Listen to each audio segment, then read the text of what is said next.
দেখুন এই পাট শাকের ক্ষেতটা, এটা এখন যখন ছোট্ট ছোট ছিল তখন থেকে খাওয়া শুরু করেছি, আর এখন খুশি হয়েছে আর অনেকটা বড় হয়ে গেছে।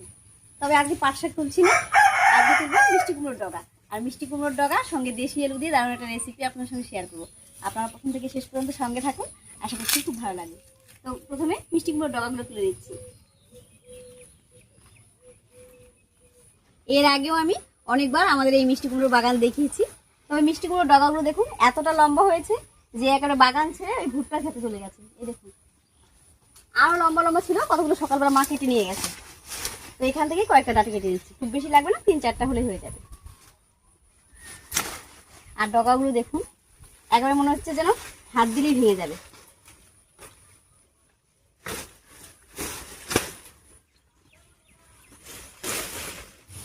এই ভুট্টা ক্ষেত থেকে অনেক ভুট্টা তুলে কিন্তু আমি রেসিপি করেছি। কয়েকদিন আগেই ভুট্টা তুলে কর্নফ্লাওয়ার বানিয়েছিলাম। আর দেখুন সব ভুট্টা তোলা হয়ে গেছে, শুধু গাছগুলো পড়ে আছে। তবে এই গাছগুলো কিন্তু নষ্ট হবে না, এগুলো সব লাকড়ি হিসাবে ব্যবহার করা হবে। এগুলো কেটে শুকিয়ে নিলেই লাকড়ি হয়ে যাবে। যাই হোক, আমি আর দুটো কেটে নিচ্ছি, দেরি হয়ে যাচ্ছে।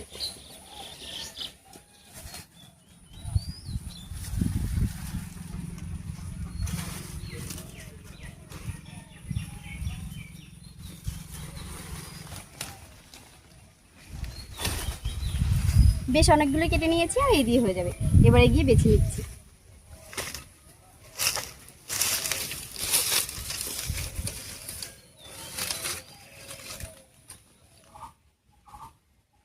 নমস্কার, ভিল কিচেনে সবাইকে স্বাগত জানাই। আপনারা দেখতেই পেলেন বাগান থেকে একেবারে টাটকা কুমড়োর ডগা তুলে নিয়ে এসেছি, আর সঙ্গে নিয়েছি দেখুন দেশি আলু।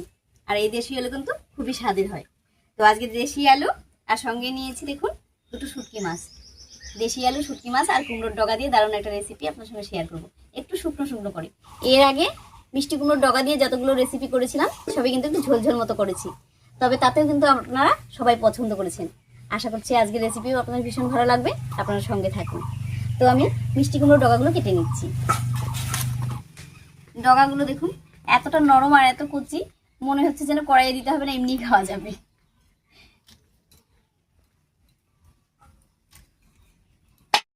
আজকে রান্নার জন্য ডাটাগুলো তো নেবই, তবে পাতা বেশি নেব না, শুধু এই কচি পাতাগুলো একটু বেছে এরকম হাত দিয়ে ছিঁড়ে নেব। এর আগে কুমড়োর ডগার যে রেসিপিগুলো আপনাদের সঙ্গে শেয়ার করেছি আপনারা ভীষণ পছন্দ করেছেন। আর আজকের রেসিপিটাও যদি আপনাদের কাছে ভালো লাগে তাহলে একটা লাইক করে দেবেন, আর এরকম নতুন নতুন রেসিপি দেখার জন্য আমার চ্যানেলটিকে সাবস্ক্রাইব করে রাখবেন। কুমড়োর ডাটা পাতাগুলো বেছে নিলাম, এবার আলুটা কেটে নিচ্ছি।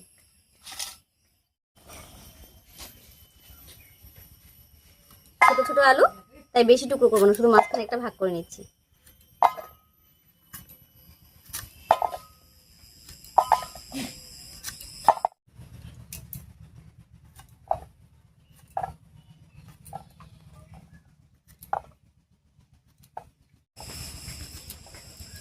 অনেকটাই আলু কেটে নিয়েছি, এবারে শুটকি মাছটা কেটে নিব।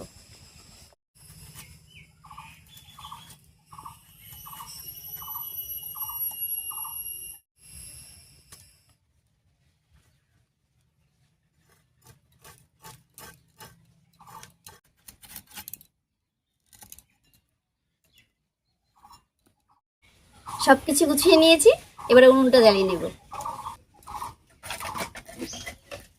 উনুন জ্বালিয়ে কড়াই বসিয়ে দিয়েছি, এবারে কড়াইয়ে একটুখানি জল গরম করে শুটকি মাছের উপরে দিয়ে দিচ্ছি, আর এই গরম জল দিয়ে শুটকি মাছটা ধুয়ে নেব। জলটা গরম হয়ে গেছে, একবার শুটকি মাছের উপরে ঢেলে দিচ্ছি।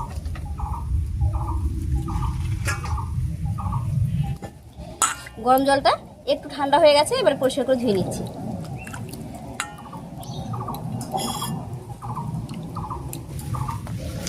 এবারে কড়াইয়ে সর্ষের তেল দিয়ে শুটকি মাছটা ভেজে নেব। তেলটা গরম হতে হতে শুটকি মাছটা একটু লবণ হলুদ দিয়ে মেখে নিচ্ছি।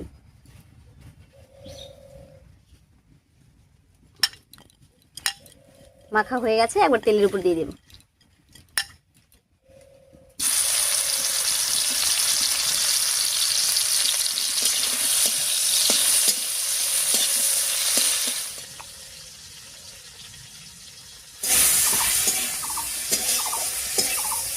মাছটা ভাজা হয়ে গেছে, একবার নামিয়ে নিচ্ছি।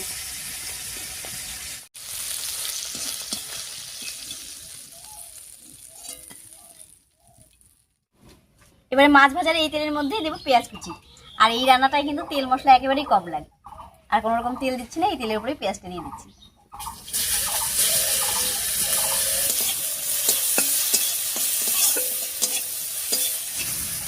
পেঁয়াজটা হালকা ভাজা হয়ে গেছে, এবারে কেটে রাখা আলুটা দিয়ে দিচ্ছি। আলু আর পেঁয়াজ একসঙ্গে ভাজা হয়ে যাবে। আর আলুটা আগে দেবো, কারণ আলুটা সিদ্ধ হতে একটু সময় লাগবে।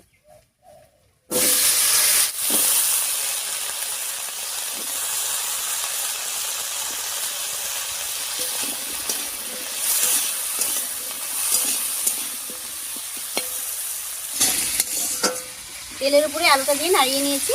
এবারে সামান্য একটু লবণ হলুদ দিয়ে একটু ঢাকা দিয়ে রান্না করে নেব। আর এই ফাঁকে আমি কিছু মশলা করে নিচ্ছি।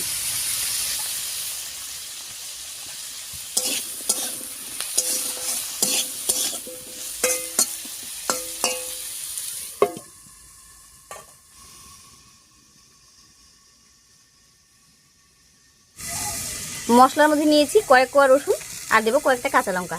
আর এর থেকে বেশি কিছুই লাগবে না, শুধু রসুন আর কাঁচা লঙ্কা দিলেই হয়ে যাবে।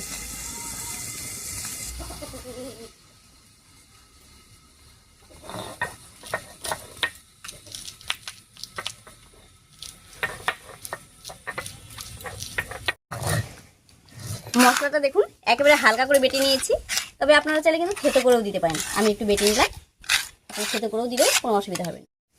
এদিকে আলুটাও ঢাকা দিয়ে বেশ কিছুক্ষণ রান্না হয়ে গেছে, তবে মাঝে একবার ঢাকা খুলে নাড়িয়ে দিয়েছিলাম, এবার ঢাকাটা তুলে নিচ্ছি।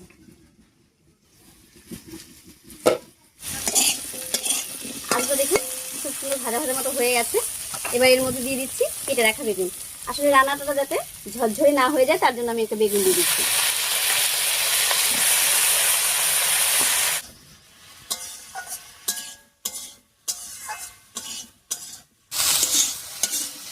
বেগুনটা দিয়ে আলুর সঙ্গে একটু রান্না করে নিয়েছি। এবারে কেটে রাখা মিষ্টি কুমড়োর ডগাটা দিয়ে দিচ্ছি।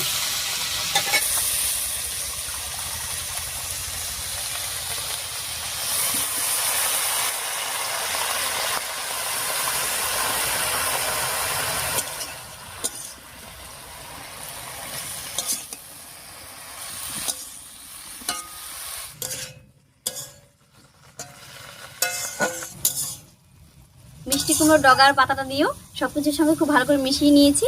এবার স্বাদ মতো লবণ হলুদ দেব, দিয়ে দিচ্ছি স্বাদ মতো লবণ, আর দেব একটুখানি হলুদ।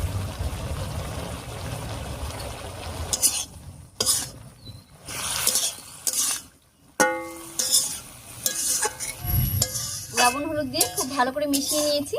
এবার একটুখানি ঢাকা দিয়ে রান্না করে নেব।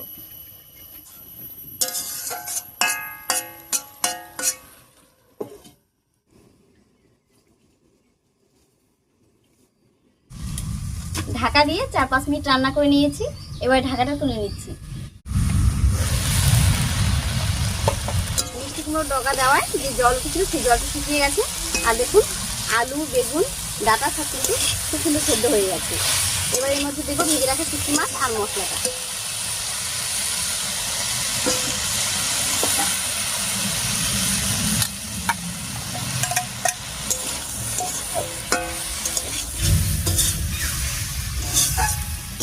ভেজে রাখা শুটকি মাছ আর রসুন আর কাঁচা লঙ্কা বাটা দিয়ে একটু নাড়িয়ে নিয়েছি। এবার সামান্য একটু জল দেবো, বেশি জল লাগবে না, কারণ রান্নাটা একেবারে শুকনো শুকনো হবে।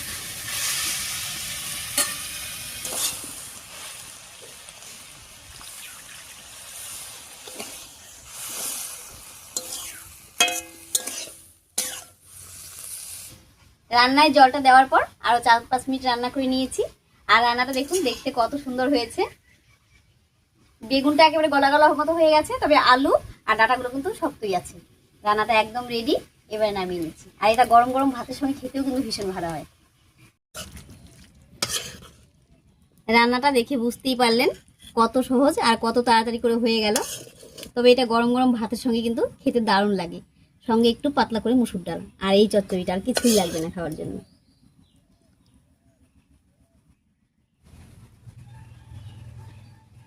যাই হোক, মিষ্টি কুমড়োর ডগা দিয়ে আমার এই ছোট্ট সহজ রেসিপিটা আপনাদের কাছে কেমন লেগেছে অবশ্যই কমেন্টে জানাবেন। যদি ভালো লাগে একটা লাইক করে দেবেন এবং চ্যানেলটিকে সাবস্ক্রাইব করে এভাবেই আমাদের পাশে থাকবেন। আজ এই পর্যন্তই, আবার দেখা হচ্ছে নতুন কোনো রেসিপি নিয়ে।